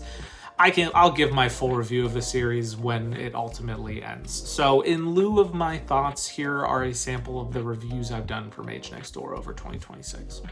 The bad boy tries to cause some mayhem, but the divine magus does some terrifying magic to him, which incapacitates him. Wow, I want to see more of this divine magus. That was absolutely terrifying. I really liked what they did with this chapter. What a good start to 2026. This was actually a pretty good chapter. I think that the only way to describe this chapter accurately was that it was a lore info dump from page to page. It doesn't even really need an explanation of what happened in this chapter, because I don't really think it matters. Its whole purpose was to chuck a bunch of ideas at you, including that mages are being sent to the world by some other rogue mage nation state in the mage world, which I didn't even realize the mage world had different states, but I guess it does now. We'll see if it has any impact on the series as a whole. Was the last chapter a fluke? Time will tell. I just thought that this chapter was a little bit of like, I'm the author and I need to tell you about all these things in my world really fast. That's what it felt like to me. Okay, before I even get into this chapter, I have to talk about how he stops her from falling. Grabbing somebody's opposite shoulder from behind, as he did, would not catch them if they are stumbling. It literally would turn them so that they would fall on their back, which I guess is better than falling on your face. And it's an okay move, but you know, it wouldn't work the way that it would. And I know that you're trying to like have him be like gentlemanly, I guess, and not like, you know, grab her or whatever. But like, I don't know, it bothered me. All right, here are my main takeaways from this chapter. Again, the shoulder thing. Little heads, little itty bitty heads on bodies. There is a distinct lack of expressions on people's faces. You can get away with it with Osoegawa because it's kind of in his character to be, you know, a lazy, not really reactive kind of dude. But it's everyone. It's like everyone has a character model that has like their reaction face, and then they stick to it every panel all the time. Like, I think there needs to be a little bit more of like a diversity in how people are like acting and reacting and things like that. But other than that, okay, I guess. I do appreciate that the use of magic is getting a little bit better or a little bit more creative. But everything that I said last week still holds true. The characters do feel pretty flat because they are just holding the same face for most of the chapter. Either that or they are making their one other designated face. Tiny heads too. Still tiny heads. It's fine, I guess. Too good for Drop Watch, not good enough to be good. Witch who has magic that can make things lucky or unlucky, but not both. Which the heroine takes advantage of to eventually win the fight. I don't think I'm going to have much to say about this chapter other than I thought that the art did have quite a bit of improvement this chapter. You know, faces, the heads, all that stuff. I thought all that stuff did improve. Plus, I did think that the magic was actually handled with some creativity this week. So not a bad chapter at all. Definitely an improvement. Giving up where they are from and what they are doing and their whole goal and everything that they're looking for. Whoops! Anyway, they have a magic fight, and turns out that magic power levels are different for each person. Also, that stupid adults are stupid. Kids rule, adults drool.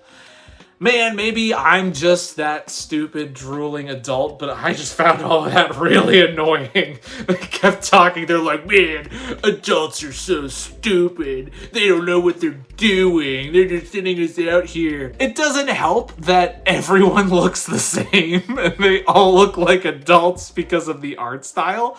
Like, you could try to make them look more like kids. They all look like they're the same age. Like, no one looks older, no one looks younger. Again, you could get away with it because Osoegawa apparently just doesn't age, even though he's like 800 years old. But like, everyone looks generically like a older teenager slash adult. They, you know, it's not like they look like kids. So when they're just up here going like, man, adults suck, even though they look exactly the same, I don't know. It's funny. Anyway, big magic fight happens. There's some creative uses of magic. You know, I have to say that because I've been giving this series crap for not being creative, and it's been, you know, it's been a little creative, and the action art was not bad at all. It's a fine chapter. It just, I just had to skip over all these like, man, adults suck, all those little bubbles. Oh, it just, yeah, it did not come across, I think, how they would have wanted it to come across. There is some minorly creative magic that is used during the fight, even enough where it's kind of interesting. I do think that the art for the most part has really improved for this series. Some of the panels were quite good, but we still have the lack of expression problem across the board, which the artist is clearly trying to rectify, I think. I think there were some examples of, like, I'm sure their editor was coming in like, hey, just maybe draw a different face this time. Just not enough yet. Anyway, they decide to go back to see the Divine Magus, so I'm looking forward to whatever shenanigans they get into there. All right, everybody gather round for a lore chapter. We learn about the big war that happened, sure, but we learned about a mage that killed Osoegawa's father, and now he has to go get some revenge. Forget that gather up the mages plot that we had for this whole series. We don't need that anymore. Now we're going right into making a villain, you know, making a big old bad and going to get him. So, you know, bit of a sharp little turn to the story there. Hopefully for the best. The art is a lot better this chapter. It's still slightly stiff, but I can pass that off because it just, you know, as a general case has gotten better. It will hopefully be an interesting place where the story goes. I don't want it to just be too much of like a bog standard story because it kind of feels like that's where it's going. It kind of feels like it's clutching for a good idea. Like whatever good idea that it had or was going to try with this series, it's lost it, and it's just kind of like we're clutching at straws here. Maybe this will help. Maybe it'll work it out, but it's just, yeah, it just feels a little directionless. We also get to see what must be the big bad, who is jacked into the wall and looking vaguely sinister. He decides to go after the only other main characters that we've met to this point back on Earth. Meanwhile, Osoegawa has to go get his battle spell that he conjured when he was first turned into a mage. But it rejects all of his other spells, so you know what that means? We have to get rid of all the other spells by boiling them in a pot. So now he only has one spell, a battle spell. So You took the one interesting thing about this series, which was the wide variety of spells that were considered useless, and then you turned that into giving him one battle magic, which we don't know what it is, but we'll figure out what it is soon. Just completely abandoning the setup that you set up for this series. You know, I would put this series on drop watch normally, but I don't think I have to. I think we are in the final death throes for this series right now. If this lasts more than 3 chapters, I may just immediately drop it because I know for sure it doesn't have long. We took way more than a left turn. We are riding a rocket jet towards the finish line here. It's a shame, but honestly, I could kind of see it coming. This whole shift to, hey, now he just is going to have a battle magic, that just screams to me like either we're clutching at straws and trying our best to keep this afloat, or we already found out that it's over and we just need to, like, you know, wrap it up and introduce a big bad. Because again, this character, we've never even seen him. This is the first time we're seeing him. This, like, last chapter was the first time we heard that his father was murdered by somebody. It's not looking good. Alright, so there's a fight between the bad mages and the human non-mage fighting force. Some of them have guns and some of them have swords, but the bad mage gets a big sword gun and starts shooting off blasts. But then Osoigawa comes in to save the day because now he's got a big blast of his own. Hooray! Yeah, this chapter just felt really boring. I didn't think that the writing was very inspired. It's definitely lost the spark that it had previously. I'm sure we're close to the end now. If not, we should be. I give it maybe 2 more chapters to live. Osoigawa has finished shooting off his particle accelerator cannon, but it wasn't enough for the baddie. But this doesn't matter because the big bad man who was hooked up to the wall has shown up because, you know, we need to wrap up this series as soon as we can. Just get it done. Osoigawa and the big bad blast each other a bunch and spend the whole time talking with each other about humans and mages and all this nonsense. And guys, can we just wrap it up? I mean, we all know this is ending at this point, right? Like, we don't have to play around with this anymore. You know, I think we just about played out this series as much as it can at this point. Look, has the art improved? Sure. But, like, what are we doing here? What are we doing here? Just let the axe fall mercifully and we can move on with our lives.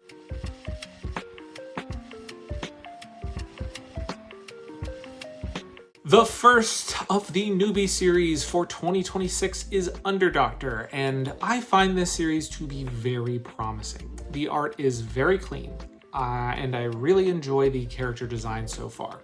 At the moment, there is not an overarching story, instead having the series focus on episodic stories that are building up the characters that we're meeting along the way. Honestly, I'm fine with that approach. I was genuinely shocked last week when I saw a bit of a divide in the comments to this series of people wanting to have an arc begin. Either way, I don't think that we need to rock the boat too much with this series. I think it has started very well, and I'm enjoying this very sober take on the medical profession. Let's see where the series goes from here. For now, here is a sample of my reviews of Underdoctor. Very nice first chapter, definitely enjoyed it. I'm definitely looking forward to seeing more of this series and where it goes. Seems like we might get some cool medical stuff and some action and humor thrown in as well. I think that the art's also quite nice. I think we have a series with promise. Another really good chapter this week. If it keeps going like this, I'm going to really like this series. They may have another winner on their hands. We learned one of the reasons for Haiji's chronic lack of funds in this chapter, and that is because he is funding the research into rare, uncurable diseases out of his own pocket in his underground lair.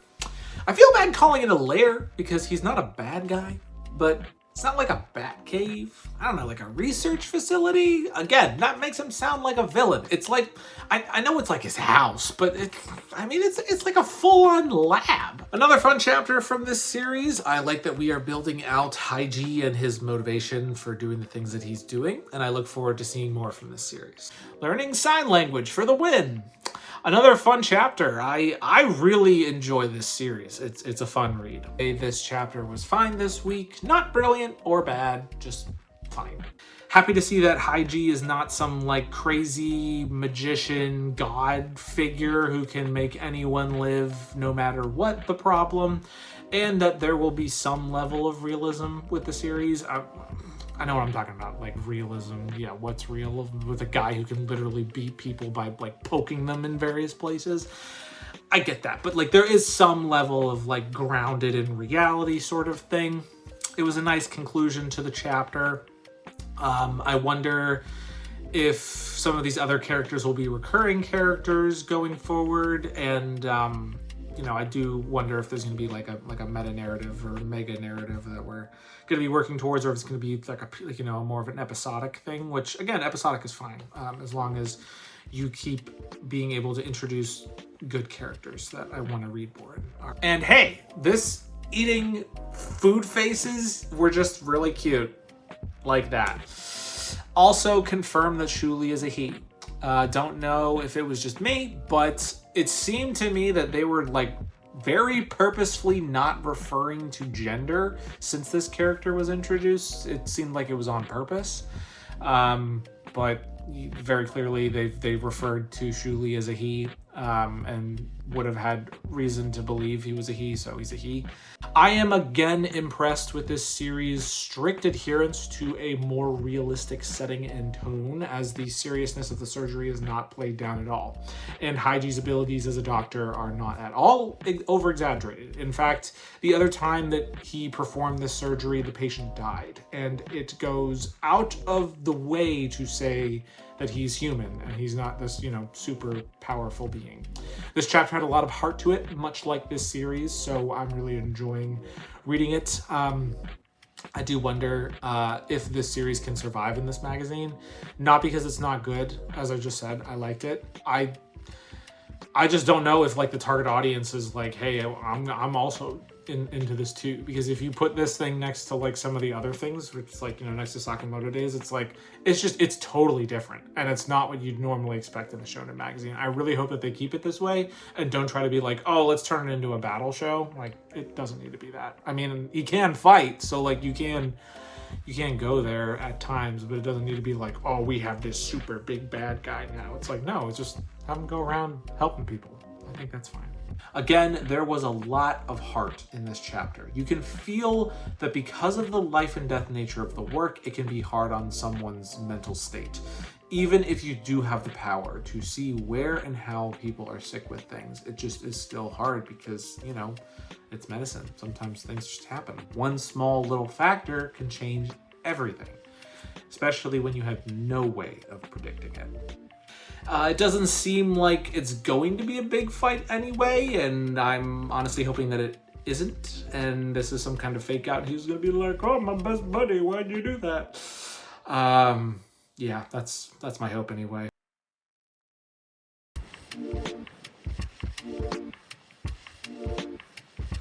Our next newbie series is Kinato's Magic. Like Underdoctor, I believe that this series shows some promise. That being said, I think it is doing way too much introducing of characters and not building up who they are. So far, I would hazard to guess that on average during these first 9 chapters, the series has introduced at least 2 major characters and has taken no time to spend with them understanding who they actually are. If anything, I would have been happy to spend a little time with just Jean and the main girl. I don't even remember her name at this point, but instead, it has been a parade of names and faces that I definitely don't remember. And frankly, it's like the author doesn't care if you know them either. My recommendation for this series is just to slow down. Give us some extended time with some of the characters you introduced. Maybe set up a bit of a longer mission where we get to spend some time with people. We're just throwing things at the wall at this point and seeing what sticks. You've got something here already. Just take your time. Let us take our time with a sample of my reviews for Kinato's Magic in 2026. Kinato's Magic is about a mage. Wow, there are a lot of those these days, who uses his magic as an all-purpose healer. So really going right up against Underdoctor, aren't you? Okay. Grandma gives him the push to head out, so he meets them at the gate. And it's gone. They were actually bad and selling him into slavery, so that's nice. He gets thrown into a cell with a captain of a real adventuring squad who is eating grass. He was captured by a honeypot trick with a bunny girl and a sleeping potion, which I get, my guy. Very nice first chapter. I like Kinato and I like Jane. I think that Lene just being a straight up high school girl for no reason at all is a little ridiculous, but I'll let that slide for now. The art is pretty good too. Happy to keep up with the series, and I think it could be a fine addition to the magazine. Let's see where it goes from here.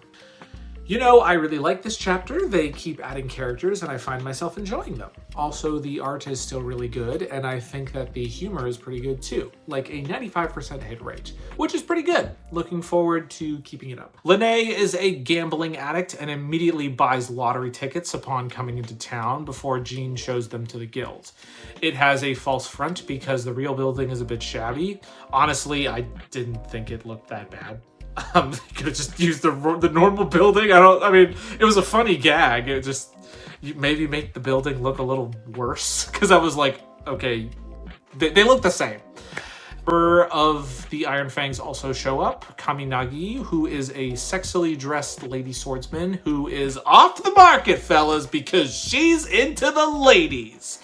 And Lene is her gal, and she's willing, and Lene just goes with her and rolls with the punches, and, you know, she's over the top, but she's like, you know, she's on board. This series is really fun. I like the humor in it, and the characters are super over the top, but in opinion, not a bad way. Also, it really helps at how well the reaction shots are done, and just the general, like, emotive panels and faces are done for all the characters. Hopefully there are a bit more straight men added to the group to balance out all of the absurdity, because I think that there is the possibility that it could get a little too wacky.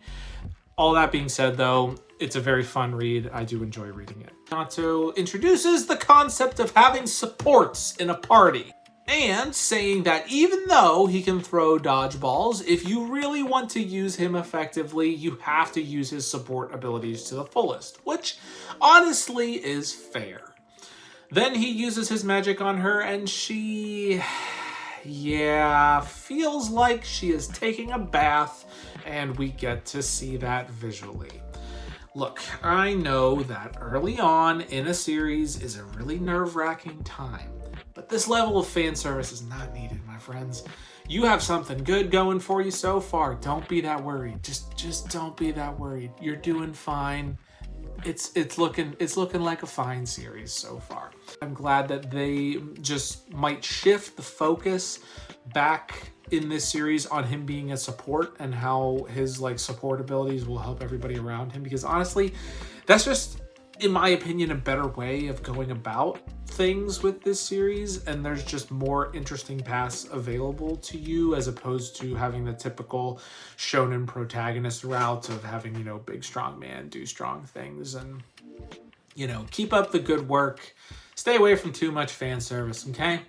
You'll need some Seitei magic before you know it if you keep this up. Anyway, I liked the design for the delinquent leader guy. I really liked how he looked. We're getting a lot of stuff thrown at us with this series, and I'm still digging it, but I am ready to have a train leave the station soon, just because, it's a lot. It's a lot, and there's a lot of really big personalities, and they need time to breathe, because if you don't give them time to breathe, then then we don't have time to breathe, and then we suffocate and die. So a shield and an archer. Looks like we're getting most of the party classes sorted out. Anyway, this was a nice chapter. I like the art of this series. Let's see where we go from here. As if we didn't have enough characters, now we have 2 more. One of them is another sexy lady, and another is a, hey look, it's a rival character. Can you all see that this guy is a rival yet? Yeah, a little overly telegraphed maybe. But we learned that there are other guilds and that this one is a big old super guild that is, you know, next to the startup guild, and the startup guild is trying to get in on the turf of this super big, you know, mega guild. Kinato does his thing to one of the suits of armor, and we learn that it was actually created by the missing person that they are looking for, and Kinato can use his magic to help find the genius inventor's location. Fine chapter. But like I mentioned last week, I think we need to be given some time to sink into who these characters are that just keep being introduced to us. We're only 7 chapters in, and you can give us some time to learn about who these people are instead of just continually throwing new people at us. That would help.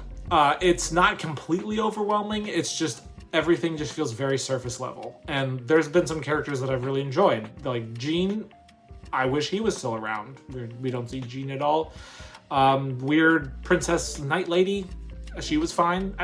Either way, just give us some time with these people. Like, you're not letting us breathe. Just please let us breathe. I think it will be fun to see how different people, you know, think of and react to this relaxing feeling going forward. I think that's an opportunity to be creative with the like 500 million characters that are, I'm sure, going to be introduced. Again, let's calm down with those. Okay, like I know that these 2 characters were fairly important, I guess, but you know, we just give us some time to like actually figure out who these people are. Kinato and the rival! Guys, look! Guys, it's the rival. Are you seeing he's the rival? I really need you to know this guy is his rival. Anyway, they talk about how they're rivals and whatever, and they're going to be fighting from now on, and Jean is getting called into the big boys table. Happy to not get new characters this chapter. Need to keep spending time with these folks, and I'm happy that we were able to this time, and hopefully that will continue going forward.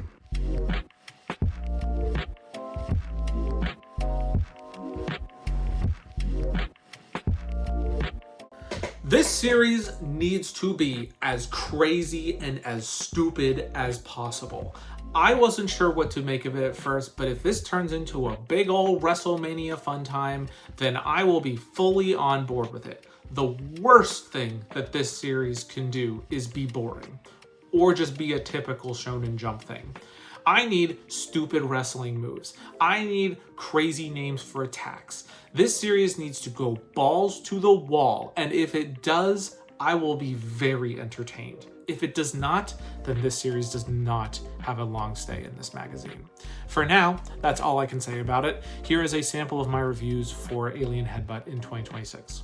Then a 5-year time skip happens, and he is a total heel in the wrestling world, and he goes back home to show off his heavyweight belt of Japan to his family. He also meets another dude from the island who won a bunch of money at a pachinko parlor. Things are starting to look strange though. No one is around town, and there's cars just crash all over the street. Then surprise! Pachinko Man is insta-killed by Ultron mixed with the alien from Mad. Actually, it just looks very strongly of the aliens from Mad. Go back to Mad! They fight, and he keeps getting back up until he suplexes the crap out of the alien. But that's not enough, because he gets stabbed and then the chapter ends? Huh. You know, I'm really confused with that ending. I guess it makes me want to read more, but it's just a very bizarre way to end your first chapter, to say the least. I'll give it the benefit of the doubt, but I thought our other 2 newbies were better to start with. Turns out Mikoshiba is okay.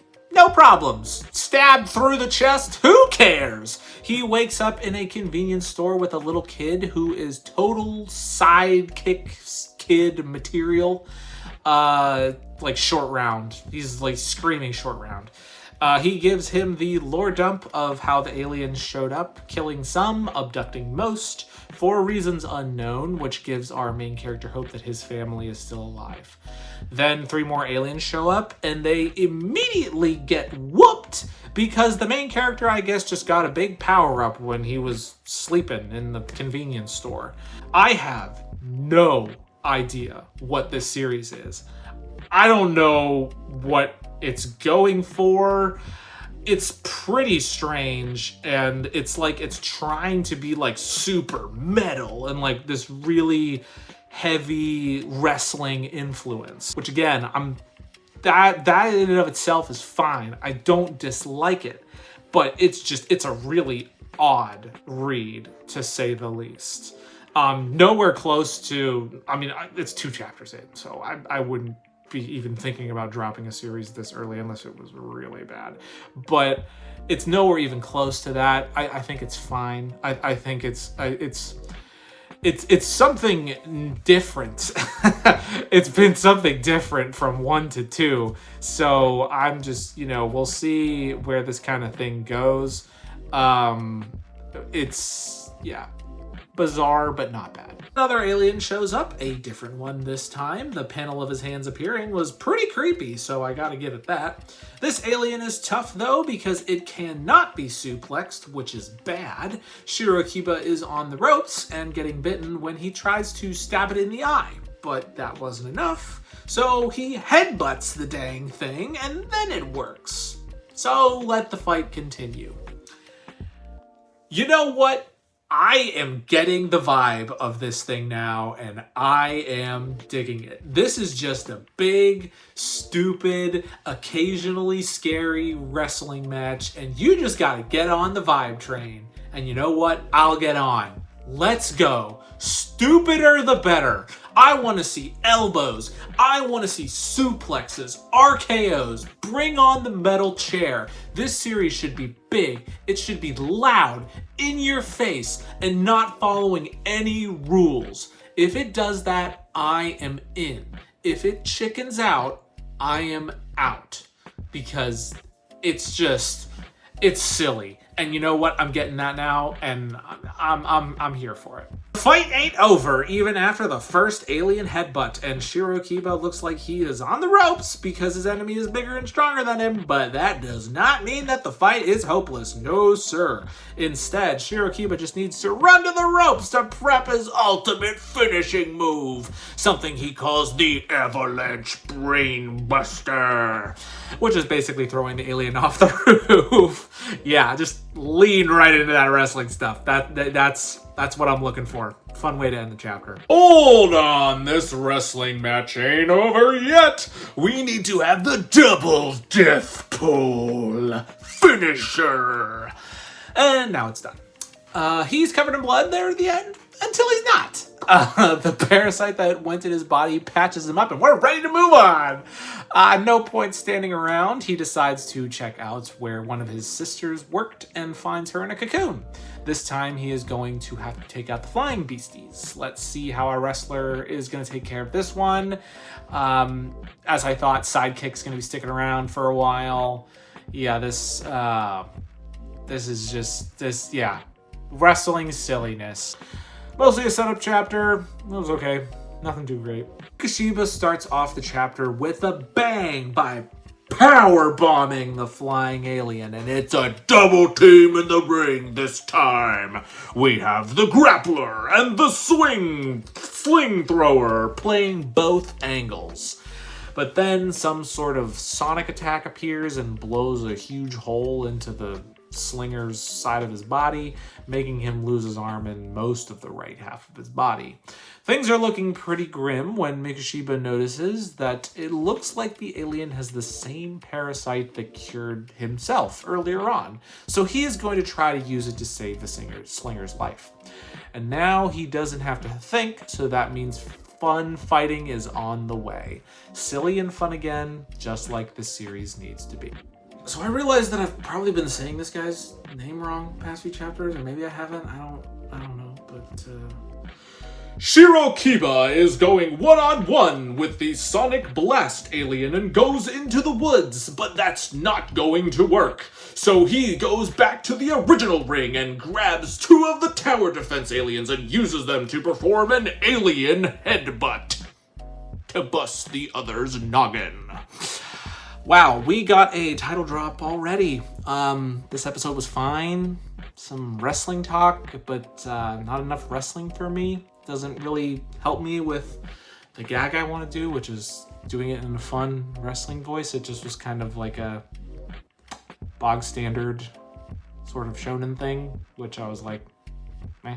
I mean, you even bring up the idea of like heels, and I don't really even know if this chapter really depicted the idea of heel behavior that much. It was just kind of like, oh, we can do whatever we want. Eh.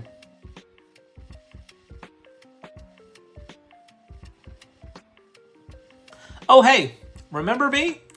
That's right, Oter of the Flame indeed had chapters in 2026, and thus we will have a look back in this video. Man, what to say, I was worried at the end of 2026 that this series did not have long to live, but little did I know that it only had 2 more chapters before the end. Anyway, obviously I was sad to see it go, but definitely watch my final thoughts video to hear more about my opinions on this axing.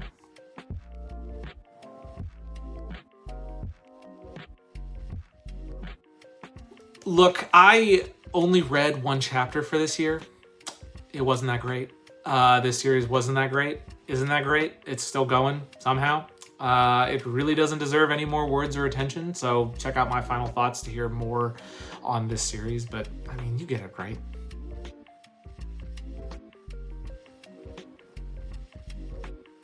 Now this shocked me. I've given a lot, and I mean a lot, of thoughts on JJK over the past few months, and I will let my other videos do the talking here, but this was not on my bingo card as one of the series to end at the start of 2025. Check out my other videos on this for more, but long story short, I think that the ending landed the plane. The ending of Modulo ended the plane even more than the original JJK. But I am also on the fence as to whether the thing as a whole needed to exist at all. Whether you could have just done this in, a couple extra chapters of the original JJK, probably would have done the trick. But anyway, check out my other videos for my thoughts on that series. And that is the end of the look back. And now here is the new order in which I will read the series going forward. I'm really excited for some of these series, and I'm very happy to have them jump up the list. I am not including Ruri Dragon because honestly, it just is not published enough in the magazine to consider it a weekly Shonen Jump release. Just know that I am continuing to read it as it comes out, but I think we'll put the reviews to the side for now.